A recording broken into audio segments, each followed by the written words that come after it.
Down. The person in front of you gets your weapon. There we go. Hey, cell phone that long. I'm gonna either here.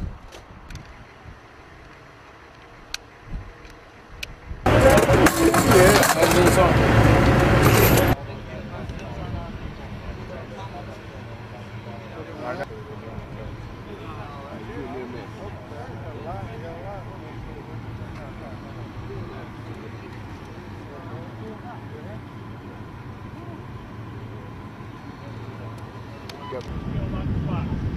Okay, so don't be that guy. Look out. All right. August 20.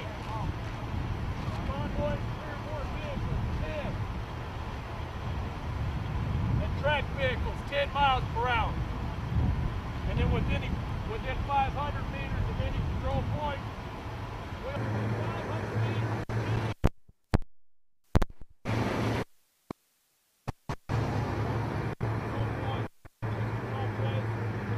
All right, those are normal daytime conditions.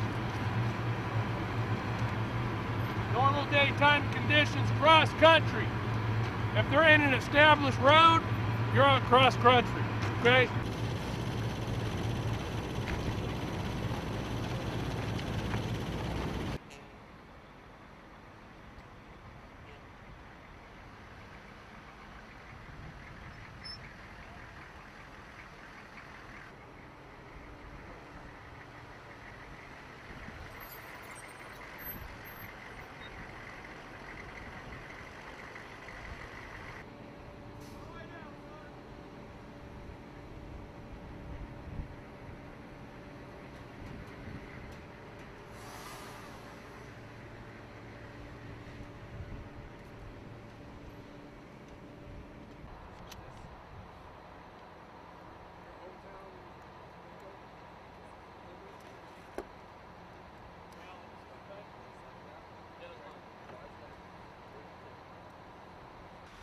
It looked like they were backing up. I'm sorry. They're with us too, right?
Out here right now with the 3rd Heavy Brigade Combat Team.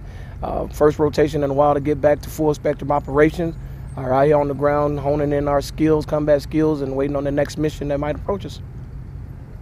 Outstanding stuff from the soldiers. Soldiers are actually happy to be out on the ground. They're getting good training. Out here doing the, like I said, full spectrum operations again.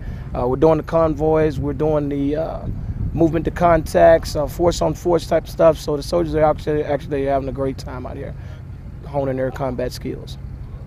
As soldiers, we need to be able to get down on the ground and move from one place to the next at a moment's notice and continue to battle at all points. I'm Major Mike Dunning from the 2nd Combat Engineer Regiment. It's a battalion-sized engineer regiment from Petawawa, Ontario. It's Canadian Forces base about 2 hours west of Ottawa. We're here supporting the 3rd Infantry Division as they prepare for deployment. They've asked us, and we've been very happy to come down to provide some additional engineering horsepower in terms of combat engineering, engineer heavy equipment, a little bit of command and control, as well as some EOD assets on the battle space. Now we've also come down with some enemy force, light infantry guys. So we'll be looking for Canadians on the battlefield as well. We're about 250 soldiers in total. It's a terrific training opportunity for us as well. We work with Americans overseas very, very regularly. Not so much in Iraq, but definitely in Afghanistan. And the types of direction that your army is headed in terms of training and the full spectrum operations return to some of those basic principles that we haven't seen since we've been fighting the same sort of challenges over the last 10 years or so. The return to those fundamental training steps is something that we're looking at as well. So our armies are marching in the same direction, and it's great to actually be getting in at this level at the training, so that we're not just being mashed together on the battlefield and making contact there for the first time. What I've seen so far is that you guys encounter a lot of the same frictions that we encounter, moving out, occupying the land, and getting shaken out and naturally ready for those operations that you're going to be running. The expectations are that things are going to start moving smoothly, very quickly, and that there will be integration right down to the lowest level between getting Canadians integrated into this pretty massive U.S. force that's on the ground here. Our expectations are actually to learn and better understand exactly how you go through your training, as well as really understanding where those similarities are between our training and your training. What I've seen so far is that you work largely the same way that we do. You experience a lot of the same friction that we do. So nothing is really that different for the Canadian troops who are on the ground here right now. I expect in the next 24 hours, things are going to start going quite smoothly. The pace is going to pick up immensely, and those frontline troops are going to really be able to get their teeth into some good training.